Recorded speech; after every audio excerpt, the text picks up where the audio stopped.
Everyone, welcome to यूनिमॉन्क्स। मैं आयुष शर्मा, आपका biology teacher, आ चुका हूं आपको बायोलॉजी से मोहब्बत करवाने के लिए। तो बच्चों, लास्ट वीडियो के अंदर हमने स्टार्ट की थी हमारी second unit genetics and evolution. ठीक है, इसके हमने फर्स्ट चैप्टर से स्टार्ट किया था, principle of inheritance and variations. ठीक है, तो लास्ट क्लास में हमने कुछ बेसिक टर्म्स पढ़े जेनेटिक्स के बारे में, हेरिडिटी एंड वेरिएशंस के बारे में जाना। ठीक है, तो आज की क्लास में हम पढ़ेंगे कि जो मेंडल की डिस्कवरीज थी उसके बारे में।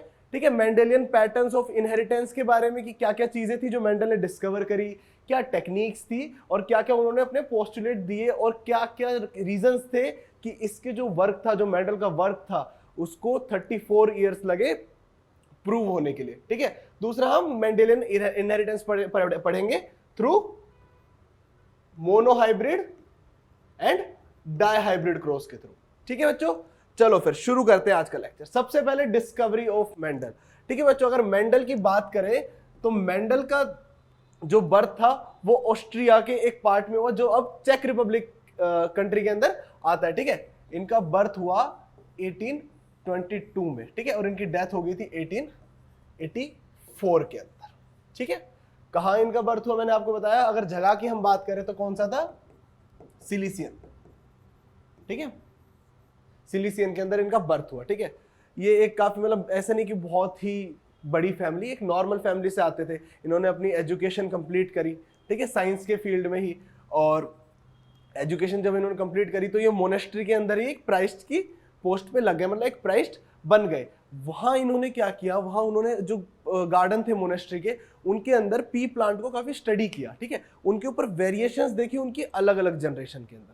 ठीक है, तो वहां से इन्होंने जो अपनी थ्योरी थी, अपनी जो डिस्कवरी थी, उसको स्टार्ट किया। इन्होंने किससे स्टार्ट किया, पी प्लांट से। पी प्लांट के पैटर्न्स देखे इनहेरिटेंस के पर हर जनरेशन में, और उससे अपनी डिस्कवरी स्टार्ट करी। और पी प्लांट के साइंटिफिक नेम की हम बात करें तो क्या होता है,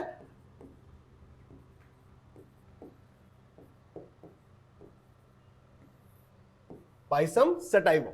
ठीक है, पाइसम सटाइवम के अंदर अपने जो अपनी डिस्कवरीज थी वो स्टार्ट करी। उसके अंदर जो पैटर्न्स ऑफ इनहेरिटेंस थे उनको देखना स्टार्ट किया इन्होंने। इसके लिए देखो, सबसे जब स्टार्टिंग के अंदर इन्होंने स्टार्ट करी तो उन्होंने 34 ट्रेट्स लिए। देखो बहुत ज्यादा नंबर है, ट्रेट्स का बहुत ज्यादा ट्रेट्स है एक बार में स्टडी करने के लिए। ठीक है, जब इन्होंने कंक्लूड आउट किया, कुछ इन्होंने जो ट्रेट्स थे वो एक्सक्लूड कर दिए, इसमें से 22 ट्रेट हटा दिए। ठीक है, 22 ट्रेट इनमें से इन्होंने हटा दिए। अब जो बचे हुए थे उनमें से भी इन्होंने सिर्फ 7 प्योर लाइन ट्रेट्स के ऊपर अपनी स्टडी करी। जो 7 प्योर लाइन ट्रेट्स थे उनके ऊपर अपनी स्टडी स्टार्ट करी। और जो पी प्लांट के अंदर हम पैटर्न देखते हैं इनहेरिटेंस का, इन 7 ट्रेट्स का देखो, जैसे एग्जांपल के लिए हम बात करें टॉल और डॉर्फ, मतलब हाइट ऑफ द प्लांट के अंदर क्या हो सकती है, तो टॉल हो सकता है, वो डोमिनेंट है, और डॉर्फ आपका रिसेसिव है। सीड कलर के ऊपर, ठीक है, उसकी पोड शेप के ऊपर, तो इन्होंने उस चीज के ऊपर उनके ट्रेट्स की, इनहेरिटेंस के पैटर्न्स को स्टडी किया। चलिए अब देखो ये कौन कौन से ट्रेट्स थे। ठीक है, शेप ऑफ द सीड, ये बहुत इंपॉर्टेंट है। ठीक है, इसमें से तुम्हें पूछा भी जा सकता है कि कौन से 7 ट्रेट्स थे, सॉरी, ठीक है, कौन से 7 ट्रेट्स थे जिनके ऊपर उन्होंने अपनी स्टडी करी, इनहेरिटेंस के पैटर्न को पढ़ा। ठीक है, शेप ऑफ द सीड, ठीक है, जो राउंड होती है वो हमारी डोमिनेंट होती है। ठीक है, कैपिटल आर से हम रिप्रेजेंट करते हैं, और रिंकल्ड हमारी रिसेसिव होती है, स्मॉल आर से इसको रिप्रेजेंट करते हैं। अच्छा, इनकी जो ये चीज थी ना, तो इन्होंने capital R, small R, dominant वालों को एक ही रखा, एक ही लेटर का यूज किया। ठीक है, जो डोमिनेंट है उसको कैपिटल में और जो रिसेसिव है उसको स्मॉल में। तो इससे काफी इजी हो गया था, जो इनहेरिटेंस का पैटर्न था ना डोमिनेंट रिसेसिव का, ये पढ़ना और इसको एनालाइज करना और इसको नोट डाउन करना काफी इजी हो गया था। ठीक है, दूसरा कौन सा है, colour of the seed, yellow और ग्रीन। ठीक है, येलो डोमिनेंट है तो इसको वाई से रिप्रेजेंट करेंगे। दूसरा है कलर ऑफ द पोड, ठीक है, क्या ग्रीन हमारा डोमिनेंट है तो इसको जी से, कैपिटल जी से रिप्रेजेंट करेंगे। ठीक है, shape of the pod, full है या कॉन्स्ट्रिक्टेड है, ठीक है, रिसेसिव और इसका डोमिनेंट। ठीक है, दूसरा क्या था, प्लांट हाइट, ठीक है, टॉल है तो कैपिटल टी, डॉर्फ है तो स्मॉल टी। ठीक है, पोजीशन ऑफ द फ्लावर, कि भाई एक्सियल पोजीशन में प्रेजेंट है, मतलब बिल्कुल टिप, जो प्लांट की टिप है, टॉप है, उसके ऊपर फ्लावर प्रेजेंट है, या फिर उसके टर्मिनल पॉइंट्स पे प्रेजेंट है, उसके बारे में इन्होंने स्टडी करी। डोमिनेंट कौन सा था, एट द जंक्शन, यानी टर्मिनल्स पे जो प्रेजेंट थे फ्लावर, वो डोमिनेंट कैरेक्टर था। ठीक है, लास्ट कौन सा था हमारा, फ्लावर कलर, की वेदर इट इज पर्पल और व्हाइट। ठीक है, इसको उन्होंने कैपिटल डब्ल्यू और स्मॉल डब्ल्यू से रिप्रेजेंट किया। ठीक है बच्चों, तो ये वो 7 ट्रेट्स थे पी प्लांट के जिनके ऊपर मेंडल ने अपनी पूरी स्टडी करी। ठीक है, अब पढ़ते कि क्या क्या टेक्निक्स थी जिससे मेंडल ने अपनी स्टडी स्टार्ट करी और किस तरीके से उन्होंने इनहेरिटेंस के पैटर्न्स को हमारे सामने दिया। इसके बाद जानेंगे हम क्या कि पी प्लांट ही क्यों लिया। तो सबसे पहले टेक्निक्स देख लेते हैं। ठीक है, टेक्निक्स के अंदर मैंने आपको बताया, इन्होंने सबसे पहले क्या किया, selection of pure line parents. ठीक है, प्योर लाइन पेरेंट्स मतलब जो 7 ट्रेट इधर जो हमने पी प्लांट के लिए है, वैसे प्योर लाइन ट्रेट्स वाले 7 पेरेंट्स को लिया एंड देन उनकी हाइब्रिडाइजेशन एक्सपेरिमेंट कराया। ठीक है, दूसरा पॉइंट क्या आएगा, अभी मैंने आपको बता दिया कौन सा, हाइब्रिडाइजेशन। अच्छा, अब हाइब्रिडाइजेशन कराया तो ये थोड़ी है कि भाई अनकंट्रोल्ड तरीके से हाँ भाई प्योर लाइन मिले और उनको अपने आप सेल्फ पोलिनेट होने दिया या उनकी क्रॉस पोलिनेशन करा दी, नहीं। हाइब्रिडाइजेशन के अंदर उन्होंने बहुत ही क्रूशियल स्टेप्स को फॉलो किया। ठीक है, जिसके अंदर सबसे पहले हम बात करें तो कुछ फ्लावर्स को इमास्कुलेट किया गया, मतलब उनमें से जो मेल रिप्रोडक्टिव पार्ट है यानी कि जो आपका स्टेमन होता है, ठीक है, उसको रिमूव कर दिया गया, इमास्कुलेशन। दूसरे स्टेप में क्या होता है हाइब्रिडाइजेशन के, बैगिंग। बैगिंग के अंदर क्या हुआ, जो फीमेल पार्ट बचा, फ्लावर का जो फीमेल पार्ट बचा उसको हमने पेपर कवर या पॉलिथीन कवर से कवर कर दिया ताकि कोई और पोलन आके उस पर जर्मिनेट ना हो जाए। ठीक है, कंटामिनेशन ना हो जाए कैरेक्टर्स की, ट्रेट्स की। ठीक है, तीसरा हमने किया, जो हमारे प्योर लाइन पेरेंट्स के पोलन थे, ठीक है, उनसे जो हमारे फीमेल पार्ट थे, फीमेल प्योर लाइन फ्लावर थे, उनको पोलिनेट कराया, उनके ऊपर डस्टिंग करी उन्हीं के प्योर लाइंस की पोलन की। ठीक है, ताकि जो हमारी जनरेशन आए, जो हमारी F1 जनरेशन आए, वो किसकी हाइब्रिड हो, हमारे प्योर लाइन पेरेंट्स की हाइब्रिड हो। ठीक है, और हमारे 4th स्टेप के अंदर उन्होंने क्या किया, उन्होंने टैग करके रख दिया। हाँ भाई, इन्होंने ना ये चीज बहुत अच्छी करी, मेंडल की जो इतनी बड़ी डिस्कवरी, इतना जो पैटर्न इन्होंने डिस्कवर किया इसके अंदर ये बहुत अच्छी बात थी, इन्होंने ना हर चीज का रिकॉर्ड रखा। ठीक है, रिकॉर्ड रखा और हर चीज की मतलब इन्होंने स्टैटिस्टिकल एनालिसिस किया। ठीक है, बाय द नंबर। ठीक है, टैगिंग कर दी कि भाई अगर मान लो मैंने एक कोई प्लांट है, ठीक है, इस पे मैंने डोमिनेंट मैंने मान लो एक मोनोहाइब्रिड क्रॉस किया इस पे डोमिनेंट इसकी हाइट के लिए। ठीक है, कैपिटल टी का मतलब जो इसकी प्रोजेनी आनी चाहिए वो कैसे आनी चाहिए, टॉल आनी चाहिए, टॉल प्लांट आनी चाहिए। ठीक है, इस पे मैंने आइडेंटिकल टैग लगा दिया कि भाई हाँ टॉल प्लांट ही आएगा।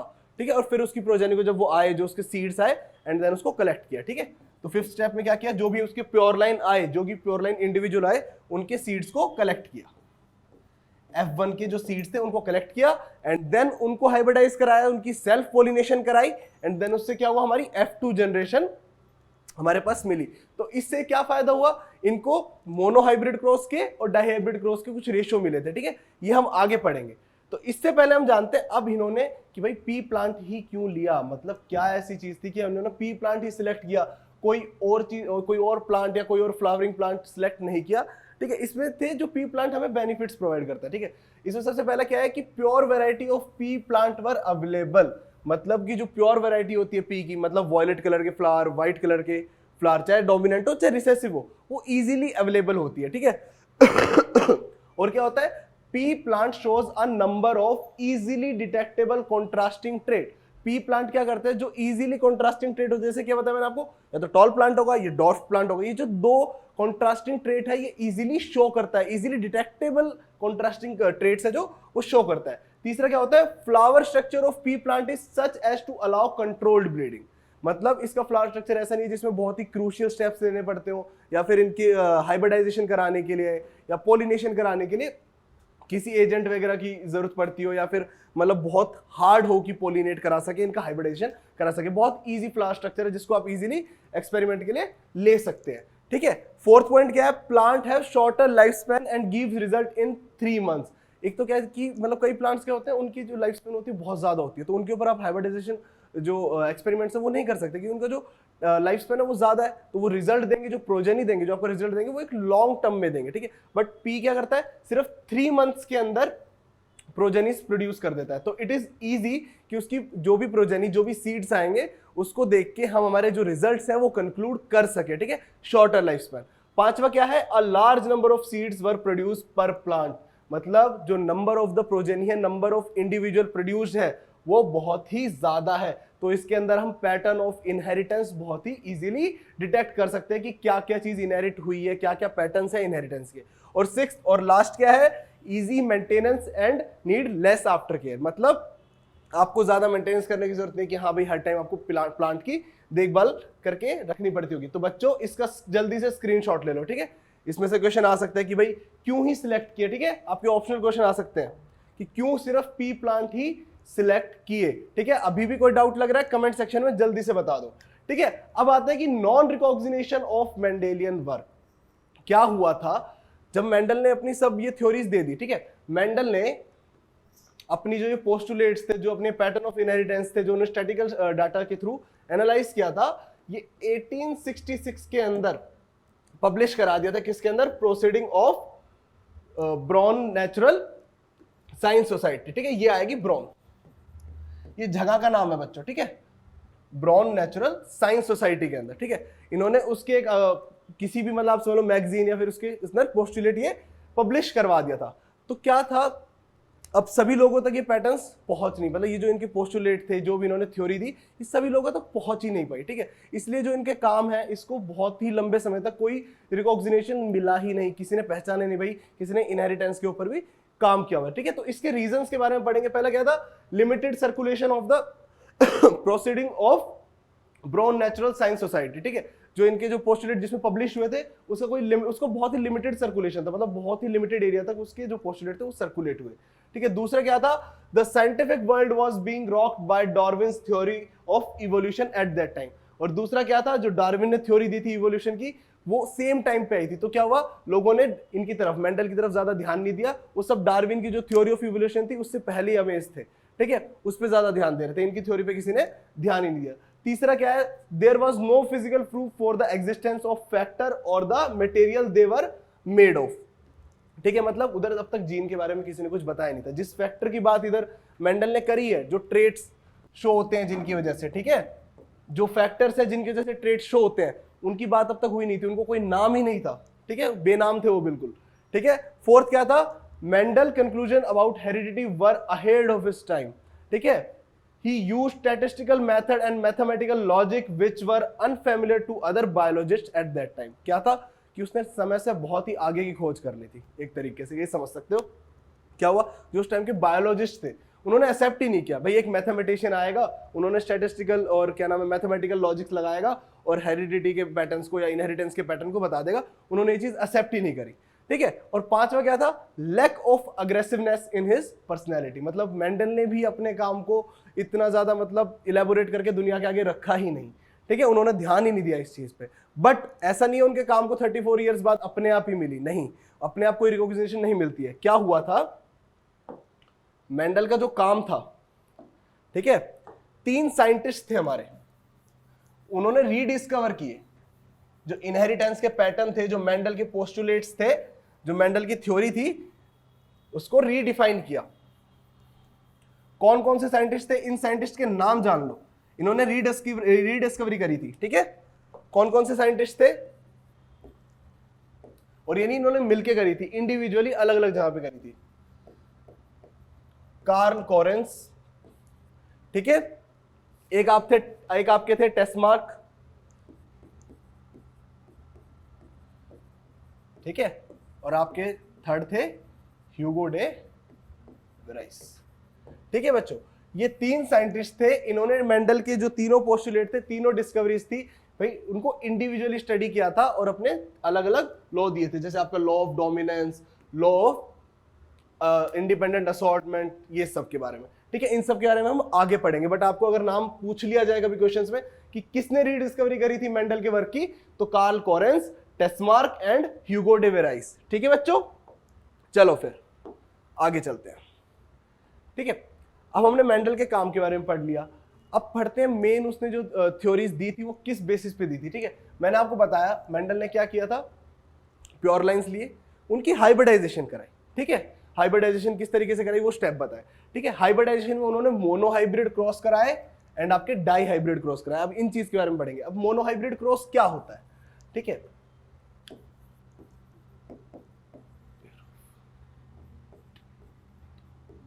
ठीक है, सिंगल पेयर ऑफ ट्रेट को क्रॉस करवाया, ठीक है, उसके डोमिनेंट और उसके रिसेसिव को, सिंगल पेयर ऑफ जो ट्रेट है उनको क्रॉस कराया, और उसके रिजल्ट से जो भी रेशियो आया, जो भी प्रोजेनी का रेशियो आया कि प्रोजेनी किस रेशियो में आ रही है इन दी F2 जनरेशन, ठीक है, उसके बारे में बताया। ठीक है, बेसिकली इनका जो रेशियो आया था दैट इज मोनोहाइब्रिड क्रॉस का 3:1, ठीक है।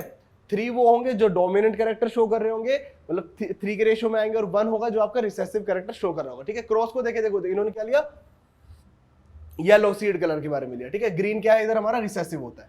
ठीक है, इनका क्रॉस कराया F1 जनरेशन में, पता क्या आएगा, हेट्रोजाइगोट आएगा। ठीक है, कैपिटल वाई स्मॉल वाई दोनों साथ आएंगे, बट इसका जो फिनोटाइप होगा, जो कैरेक्टर ये शो करेगा that is yellow seed colour को शो करेगा। अब इसका हमने क्रॉस कराया, इसकी सेल्फ पोलिनेशन करा दिया, इसकी सेल्फी करा दी। ठीक है, सेल्फिंग करा दी। ठीक है, क्या हुआ, जो हमारे पास F2 जनरेशन आई उसके अंदर क्या थे हमारे 50% हाइब्रिड थे, 25% प्योर डोमिनेंट थे और 25% प्योर रिसेसिव ग्रीन थे।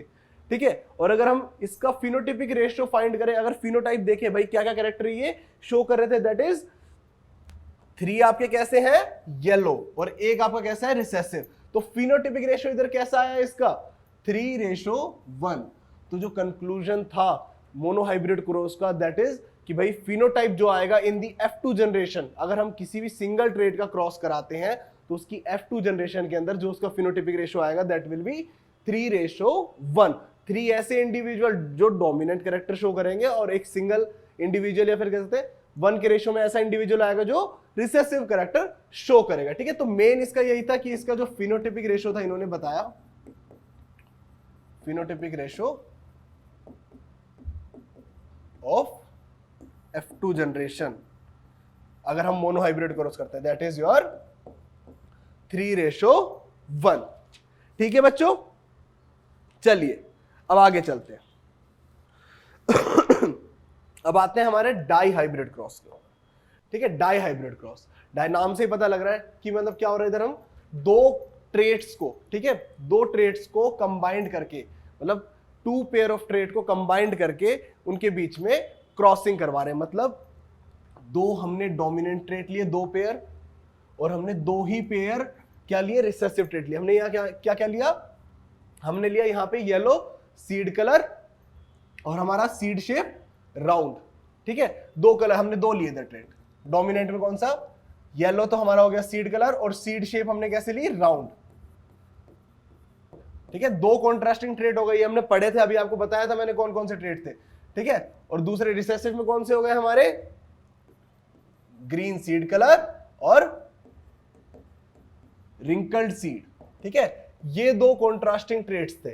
ठीक है, अब इनकी क्रॉस करवाते हैं। देखो पहला तो हमें पता है F1 जनरेशन के अंदर क्या आएगा, सब कुछ 50-50% होगा, और हमारे पास एक हमारा हेट्रोजाइगोट आएगा।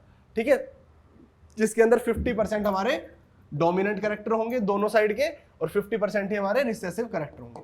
अब अगर हम इनका क्रॉस करवाते हैं, अगर हम डाई हाइब्रिड क्रॉस के अंदर F1 जनरेशन का सेल्फिंग कराते हैं, उनका क्रॉस करवाते हैं, तो हमारे पास जो रेशियो आता है दैट इज योर 9:3:3:1। ये बहुत इंपॉर्टेंट है, इसको लिख लो कि जो फिनोटाइपिक रेशियो आता है in the F2 generation of dihybrid cross that is 9:3:3:1। अब ये 3 रेशियो ये सब क्या चीजें हैं, ठीक है, इनके बारे में आपको ठीक है ये जानना जरूरी है। ठीक है, 9 कौन से थे, जो हमारे कंप्लीटली डोमिनेंट थे। ठीक है, यानी कि राउंड एंड येलो सीड, जो बिल्कुल कंप्लीट डोमिनेंस शो कर रहे थे। ठीक है, 3 ऐसे आए थे जो राउंड थे, इसमें तो डोमिनेंस शो कर रहे हैं बट ग्रीन थे। ठीक है, और जो दूसरा 3 का रेशियो वो कैसे थे, उनमें एक था रिंकल्ड, वो थे wrinkled yellow.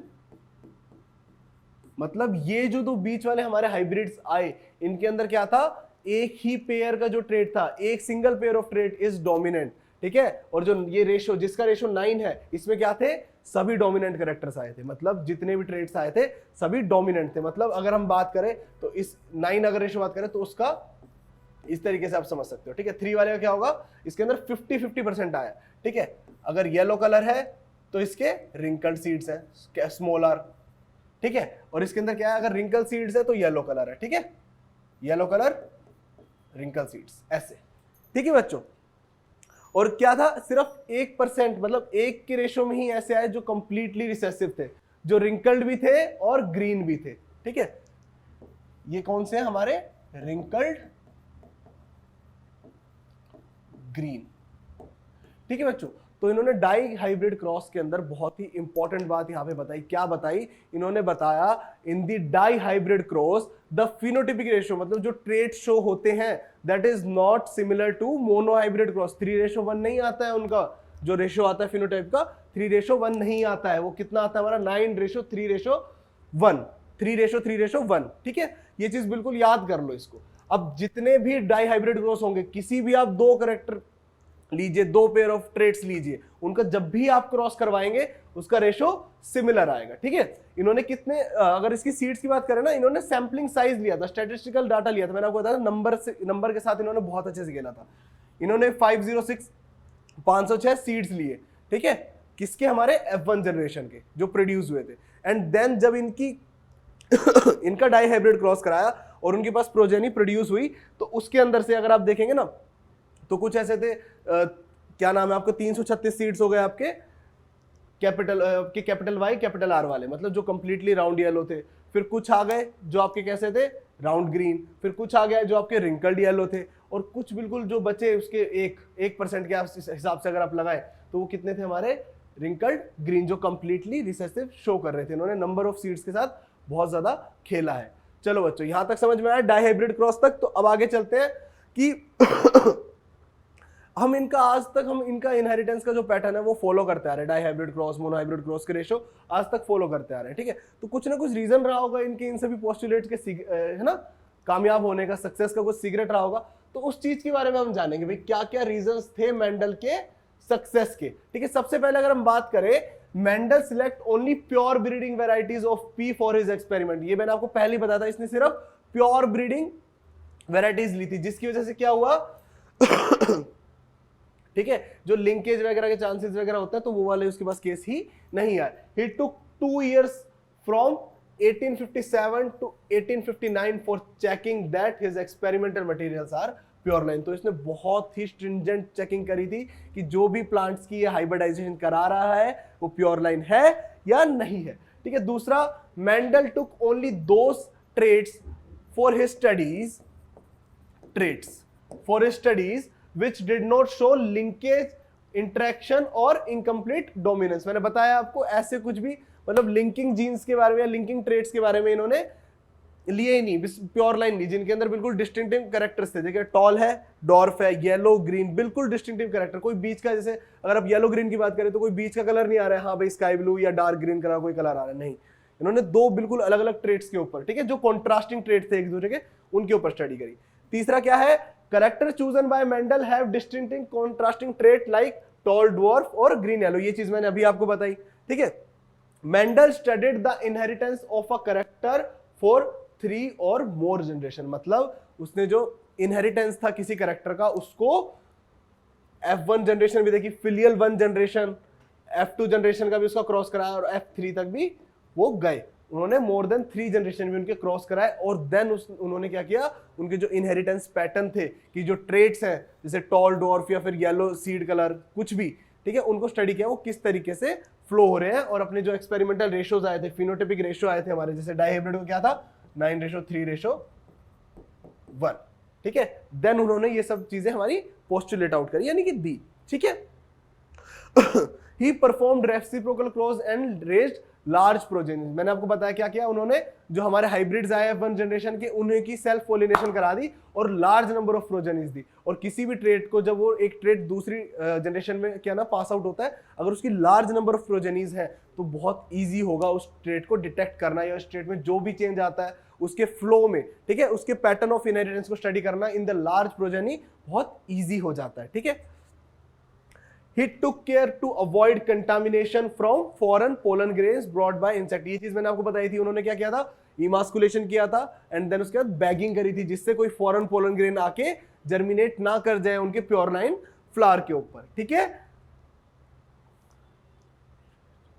Mendel kept a complete record, ठीक है, kept a complete record of every cross, subsequent self breeding and the number of seed produced। ये चीज मैंने आपको बताई थी, उन्होंने हर चीज का कंप्लीट रिकॉर्ड रखा है। इफ उन्होंने 1036 सीड्स कलेक्ट किए हैं किसी F1 जनरेशन के क्रॉस के बाद, ठीक है, तो उन्होंने उसका पूरा स्टैटिस्टिकल डाटा, उसका कंप्लीट जो उसका डाटा था उसको स्टोर किया है, फिर उसकी क्रॉसिंग कराई है, तो डाटा से उसको मैच किया कि हाँ भाई इनके डाटा के हिसाब से ही उनकी जो क्रॉसिंग ओवर है वो आई है नहीं आई है, क्रॉसिंग ओवर नहीं सॉरी, जो क्रॉस किया है उसकी जो प्रोजेनी आई वो डाटा के हिसाब से आई है नहीं आई। बहुत ही स्ट्रिंजेंट डाटा इन्होंने अपने साथ रखा है और डाटा को फॉलो किया है। लास्ट क्या है, Mendel use statistical method and law of probability for analysing his result. ये चीज मैंने बताई थी आपको, ठीक है। स्टार्टिंग के जो हमारे बायोलॉजिस्ट थे उनको सबसे पहली जो खटकी थी कि एक मैथमेटिशियन, ठीक है, एक मैथमेटिक की ट्रिक्स यूज करके कैसे कोई पैटर्न ऑफ इनहेरिटेंस बता सकता है, ठीक है। तो उन्होंने क्या किया, स्टैटिस्टिक डाटा यूज किया कि इफ मतलब मान लो पेरेंट्स आपके पेरेंटल सीड्स आपके 506 है, उनकी क्रॉसिंग करा रहे हैं हम किसी और सीड्स के साथ, किसी और कॉन्ट्रास्टिंग ट्रेट के साथ, ठीक है, तो किस तरीके की प्रोजेनी आएगी। एंड देन उन्होंने अपने मोनोहाइब्रिड डाइहाइब्रिड क्रॉस के बारे में बताया था, ठीक है बच्चों। तो ये कुछ रीजन थे जिस वजह से जो मेंडल थे उनके वर्क को सक्सेस मिली, उनके काम को कामयाबी मिली। चलो एक क्विक रिकैप कर लेते हैं आज हमने क्या क्या किया, ठीक है, जल्दी जल्दी। सबसे पहले हमने स्टार्ट किया डिस्कवरी ऑफ मेंडल के साथ कि भाई मेंडल कब पैदा हुए, कहां पैदा हुए, किस चीज के ऊपर उन्होंने डिस्कवरी करी। मैंने बताया आपको किसके ऊपर, पी प्लांट के ऊपर उन्होंने स्टडी करी फॉर 7 ईयर्स, 7 साल तक इन्होंने पी प्लांट्स के ऊपर हाइब्रिडाइजेशन एक्सपेरिमेंट किए, ठीक है। कब से कब तक, अगर ये पूछ लीजिए, ये पूछा गया है शायद ये क्वेश्चन, ठीक है। अगर कब से कब तक की बात करें 1856 से 1863, ठीक है, 1856 से 1863 तक इन्होंने अपने एक्सपेरिमेंट रन किए। मैंने आपको 7 ट्रेट्स के बारे में बताया जो उन्होंने क्या नाम है लिए थे एक्सपेरिमेंट के लिए, ठीक है। देन हमने मेंडेलियन टेक्निक्स बताई कि उन्होंने किस तरीके से पहले प्योर लाइन पेरेंट्स लिए, जिसके लिए उन्होंने अलग से 2 साल प्योर लाइन कलेक्ट करने में लगा दिए, ठीक है। देन हाइब्रिडाइजेशन टेक्निक बताई और देन उसके बाद उनकी collection of seeds and then selfing, मतलब सेल्फ पोलिनेशन करा दी F1 जनरेशन की, ठीक है। फिर हमने बताया कि मेंडल के वर्क को इन 3 साइंटिस्ट ने रीडिस्कवर किया, ठीक है। कौन कौन से थे, Carl Correns, Tschermak and Hugo de Vries, ठीक है बच्चों। देन हम आते हैं कि भाई एडवांटेजेस क्या थे, ठीक है। ये सब आपको पता है कि भाई इसकी एक तो लाइफ स्पैन छोटा होता है, जल्दी से प्रोजेनीज मिल जाती है, ठीक है, और प्योर वेराइटीज इजीली अवेलेबल होती हैं। देन हमने पढ़ा कि क्या क्या रीजंस थे कि उनके काम को रिकॉग्निशन नहीं मिला, ठीक है। देन हमने पढ़ा monohybrid cross, the cross between a single pair of traits, ठीक है। तो उसके फिनोटाइपिक रेशियो क्या आया हमारा 3:1, मतलब जितने भी मोनोहाइब्रिड क्रॉस होंगे, आप जो भी करना चाहते हैं खुद से करके देख लीजिएगा इस तरीके से, उसका रेशियो कितना आएगा F2 जनरेशन में फिनोटाइपिक का 3:1। देन इन्होंने डाइहाइब्रिड क्रॉस के बारे में बताया, इसका फिनोटाइपिक रेशियो कितना आता है 9:3:3:1 इन द F2 जनरेशन, अगर हम 2 पेयर ऑफ कॉन्ट्रास्टिंग ट्रेट्स को क्रॉस करवाते हैं, ठीक है। इन लास्ट हमने पढ़ा reasons of success of Mendel's work, ठीक है, क्या क्या रीजन थे कि उनके काम को कामयाबी मिली। तो चलो बच्चों आज की वीडियो को इसी के साथ यहीं पे एंड करते हैं। अगर कुछ भी डाउट है आज के पढ़ाए हुए लेक्चर के अंदर तो जल्दी से कमेंट सेक्शन के अंदर बताओ, और ऐसे ही इंफॉर्मेटिव वीडियोस के लिए subscribe to Unimonks. Thank you so much.